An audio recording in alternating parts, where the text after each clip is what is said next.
DS failure అయిన చోట Mahesh success అవుతాడా? ఇప్పుడు మళ్ళీ డిఎస్ టాపిక్ వస్తోంది. మహేష్ నేపథ్యము దీనికి కారణం.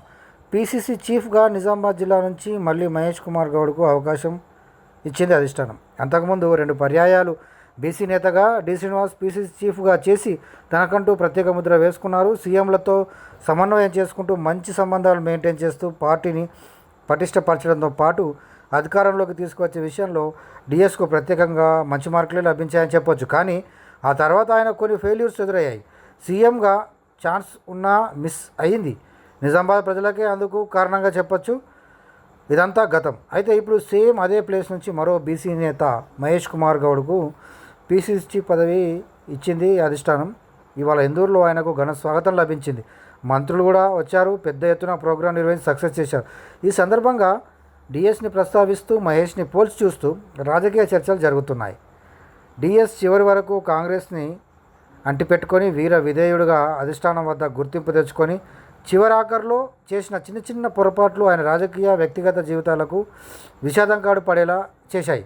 ఇప్పుడు మహేష్ మరో బీసీ నేత పిసిసి చీఫ్ స్థాయికి ఎదిగాడు. డిఎస్కు మహేష్కు చాలా పోలికలు ఉన్నాయి. ఎందుకంటే ఇందూరు నుంచే ఇద్దరు ఎదిగి వచ్చిన నాయకులు.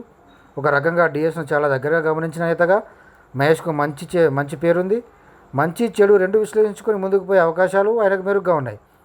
డిఎస్ ఎక్కడ సక్సెస్ అయ్యాడు, ఎక్కడ ఫెయిల్ అయ్యాడు, తను ఏ పంతాలో పోతే సక్సెస్ కాగలుగుతాడు, ఏ నిర్ణయాల విషయంలో జాగ్రత్తలు పడితే ఫెయిల్ కాకుండా ఉండొచ్చు అనే విషయంలో కూడా ముందు జాగ్రత్త తీసుకునే ఒక మంచి అవకాశం మహేష్కు దొరికింది.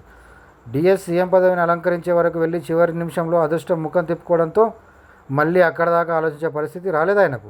డౌన్ఫాల్ అవుతూ వచ్చాడు. ఇప్పుడు మహేష్ పార్టీని బలోపేతం చేయడం, సీఎంలతో సమన్వయం చేసుకోవడంతో చేస్తూనే అధిష్టానం దగ్గర మంచి మార్కులు పొందడం, రానున్న రోజుల్లో సీఎంగా అవకాశం పొందేందుకు 100% మార్కులు సంపాదించుకునే క్రమంలో ఆచితూచి అడుగులేస్తున్నాడని చెప్పొచ్చు. అప్పుడు డిఎస్ ఉమ్మడి ఆంధ్రప్రదేశ్కు పిసిసి చీఫ్, ఇప్పుడు మహేష్ తెలంగాణ రాష్ట్రానికి పిసిసి అధ్యక్షుడు.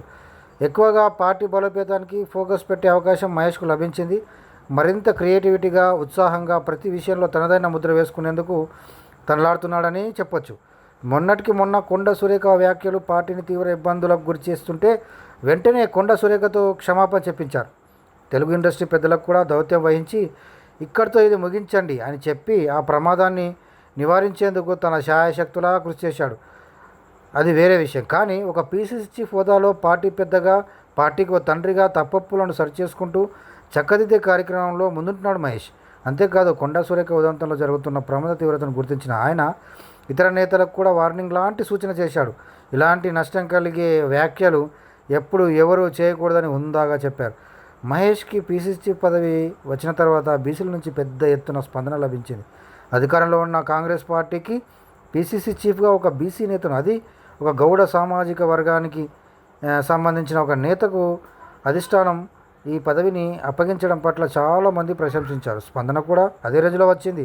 మహేష్ అందరివాడుగా, అంతకు ముందు నుంచే గుర్తింపున్న నేతగా ఉన్నాడు.